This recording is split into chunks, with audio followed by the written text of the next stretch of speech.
Hi అండి, welcome back to our channel అండి. నిన్న నేను కేక్ వీడియో అయితే పోస్ట్ చేశాను కదా, దానికి వచ్చిన కామెంట్ ఏంటంటే మీరు కుక్కర్లోనే విజిల్ వేశారు కదా, వాటర్ వేయకుండానే కేక్ ఎలా బేక్ అయిపోయింది అనేసి. నిజంగానే నేను వాటర్ అయితే యాడ్ చేయలేదండి, 3 విజిల్స్ అయితే వచ్చాయి. లేదు మీకు అంత డౌట్ ఉంటే కనుక వేరే ఒక టిప్ అయితే చెప్పేస్తాను చూడండి. ఏం లేదండి, కుక్కర్కి విజిల్ వేయకుండా ఏదైనా లిడ్ పెట్టేయండి, మధ్య మధ్యలో చూస్తూ ఉండండి, సరిపోతుంది. కేక్ అయితే మంచిగానే బేక్ అవుతుంది. ఇక్కడ నేను పాలకూర వెల్లుల్లి కారం రైస్ని ప్రిపేర్ చేస్తున్నాను. ఫస్ట్ అయితే 2 కట్టల పాలకూరని అయితే తీసుకున్నానండి. అలాగే ఆనియన్స్ కూడా 3 ఆనియన్స్ని నేను కట్ చేసుకున్నాను. అలాగే కొంచెం ఒక 8 వెల్లుల్లి రెబ్బలను కూడా ఒలుచుకొని పెట్టుకున్నాను. ఇక్కడ నేను పాలకూర కట్టని నీట్గా అంతా గడ్డి ఏమన్నా ఉంటుంది కదా, అప్పుడప్పుడు మిస్టేక్గా అవన్నీ తీసేసి 2-3 సార్లు వాటర్లో మంచిగా వాష్ చేసిన తర్వాత కట్ చేసుకున్నానండి. ఇక్కడైతే నేను ఈ ఆనియన్స్ని అలాగే వెల్లుల్లి రబ్బల్ని అయితే మిక్సీ పట్టేస్తున్నాను. అందులోకి రుచికి సరిపడేంత కారం అయితే యాడ్ చేసుకోవాలి. నేను ఒక విషయం చెప్తున్నానండి, మనము మధ్య ప్రాసెస్లో అయితే ఎక్కడ కారం వేయను కనుక ఇక్కడే నేను కావాల్సినంత కారం అయితే యాడ్ చేస్తున్నాను. నిజానికి ఇది ఇంట్లో ప్రిపేర్ చేసుకున్న కారం కాబట్టి కలర్ అయితే అంత కనిపించదండి.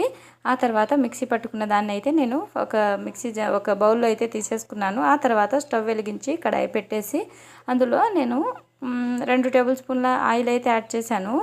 నిజానికి మీరైతే కొంచెం పెద్ద పిల్లలే ఇంట్లో ఉంటే మంచిగానే ఆయిల్ కొంచెం ఎక్కువగానే వేసుకోండి. అయినా హెల్త్ పరంగా కూడా చూసుకోండి. నేను 2 స్పూన్లు అయితే ఆయిల్ యాడ్ చేసుకున్నాను. ఆ తర్వాత పోపు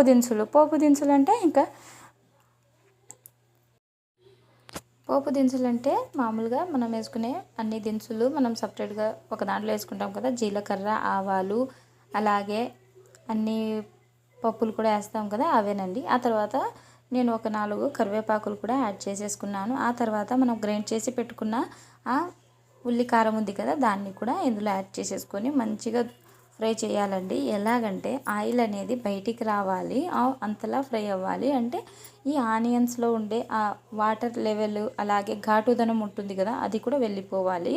అంతవరకు అయితే ఫ్రై చేయాల్సిందేనండి, తప్పదు. మనకు నోటికి మంచి రుచి రావాలి అంటే ఆ మాత్రం కష్టపడాల్సి వస్తుంది కదా. గ్యాస్ దగ్గరే మనం కూర్చున్నంత మాత్రాన ఏదో శ్రమ పడినట్టు కాదు. మన ఇంట్లో వాళ్ళకి మనం మంచిగా ప్రేమగా వండి పెడితేనే కదా ఏ వంట అయినా మంచిగా వస్తుంది. ఇక్కడ నేను తర్వాత మంచిగా ఆయిల్ అనేది బయటికి వచ్చిన తర్వాత ఈ పాలకూరని అయితే యాడ్ చేసేసానండి. ఒక 2 ఆకులేమో సరిగా తరగలేదు, అందుకనేసి మళ్ళీ తీసేసి మళ్ళీ తర్వాత తరిగేసి ఇందులో వేసాను.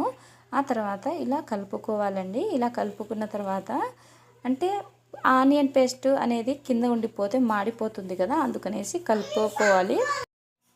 ఇక్కడ చింతపండు కూడా యాడ్ చేయాలండి. నేను ఇక్కడ స్కిప్ చేసేసాను. మీకు ఇష్టమైతే ఇందులో పులుపు ఉండడం ఇష్టమైతే చింతపండు వేసుకోండి. టమోటా ముక్కలు అయితే అస్సలు యాడ్ చేయొద్దు, మంచిది కాదు పాలకూరలో టమోటా ముక్కలు యాడ్ చేయడం. తర్వాత నేను పసుపు అయితే ప్రతి ఒక్క దాంట్లో యాడ్ చేస్తాను కనుక ఇందులో కూడా యాడ్ చేసేసాను. పసుపు కూడా యాడ్ చేయండి, మంచిదే కదా హెల్త్కి. ఆ తర్వాత మూత పెట్టేశానండి. ఇలా మూత కవర్ చేసిన తర్వాత ఒక 2 నిమిషాల నుంచి 3 నిమిషాల లోపల ఇలా వాటర్ అనేది బయటకు వచ్చేస్తుంది. ఇలా బయటకు వచ్చిన తర్వాత ఇంకొకసారి కలిపేసుకోండి. అలా కలుపుకున్న తర్వాత మనము కొంచెం మామూలు కడాయి ఉంటే కనుక కలుపుకోండి మంచిగా, లేకపోతే అడుగంటుకుపోతుంది కదా. ఇలా 2-3 సార్లు అయితే కలుపుకున్నానండి. ఇదిగోండి వాటర్ అనేది పోయి పూర్తిగా ఆయిల్ అనేది బయటకు వచ్చింది కదా. ఇప్పుడు నేను ఒక 1/2 టేబుల్ స్పూన్ ధనియాల పొడి యాడ్ చేశాను. అలాగే చిటికెడు జీలకర్ర పౌడర్ని యాడ్ చేశానండి. మనం జీలకర్ర పౌడర్ని డైరెక్ట్గా అయితే వేయకూడదు కదా. ఫస్ట్ దూరగా స్టవ్ పైన కడాయి పెట్టేసి అందులో జీలకర్రని వేసేసి దూరగా ఫ్రై చేసి దాన్ని మిక్సీ పట్టుకున్న ఈ పౌడర్ అన్నమాట. ఇక్కడైతే ఈ పాలకూర ఉల్లి కారం అనేది ప్రిపేర్ అయిందండి. ఆల్మోస్ట్ ఆల్ నేను చూస్తున్నారా ఎంత బాగా వచ్చిందో కన్సిస్టెన్సీ లెవెల్ అనేది.